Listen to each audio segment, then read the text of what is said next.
Hey folks, my name is Rusty Lumpkin with 3-Nail Games, and I'm here to tell you about Are You More Like? Are You More Like is a fantastic get to know you / see how well you know each other type of game. It plays 2 to 8 players, plays in about 30 to 60 minutes for ages 8 and up.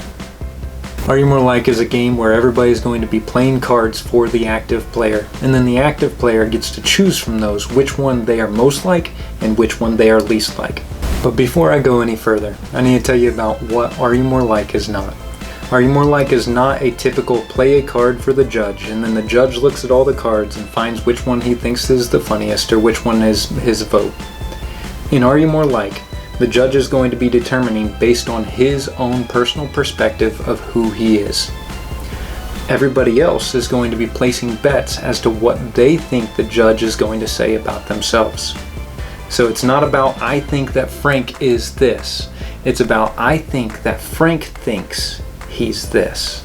I am constantly amazed at the self-reflection that happens, especially when it's on your turn. I find this to be actually part of the hardest part of the game. When you're trying to decide which one are you most like, a tire or a steering wheel, or even compared to all the rest of the items that are played out there for you. All right, it really truly makes you think. It's like, oh, I could be like that. I could also be like this. But which one best describes who I am? All right, and maybe it best describes who you are in this moment, or maybe it best describes your entire world and perspective of what you've been through. So that's up to you. That's up to the active player. Something about this game, with all the 220 cards of just random objects and things, there's something about it that's incredibly disarming.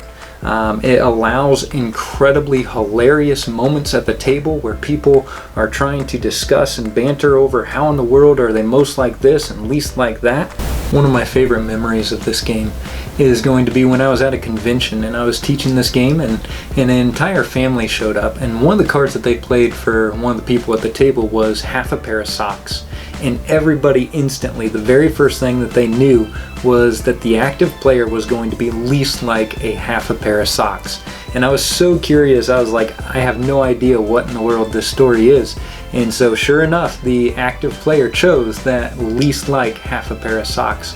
And so as they explained what their reasoning was, is apparently this person, the very first thing that they do every single morning is to get up and put on their socks. Before they do anything else, they always have their socks on no matter what. And so it's little things like that, that as you sit down with a group of friends, whether you sit down with people of complete strangers, you are always learning, all right, about the people at the table. Some are going to be inside jokes that you've known for a while, and others are going to be new stuff. All the time I have conversations and meet with people that even if I stood there and talked to them for 4 hours, I probably would not have learned those things that have been revealed through this game.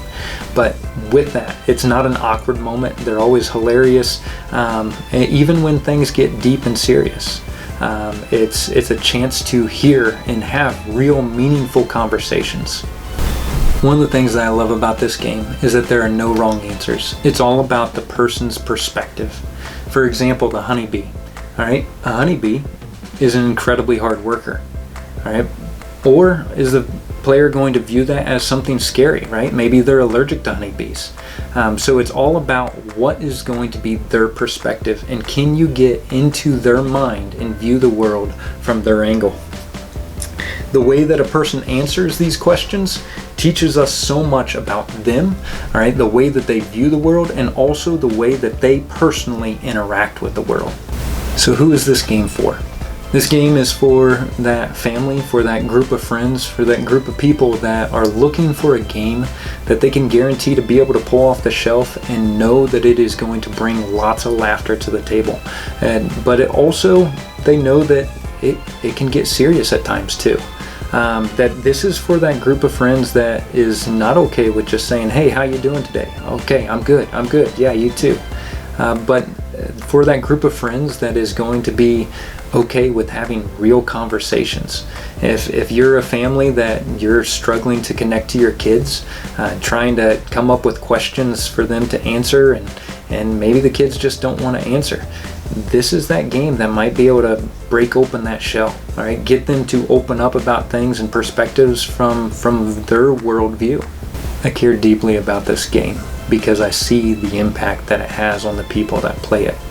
I see the impact in the smiles and the laughters and the insight that it gives as they get up from the table and begin to walk away. And then it makes my day when they come back trying to play the game, all right, before the end of the convention, or wanting to play it at the get-together that we're having. I want others to be able to have that experience too.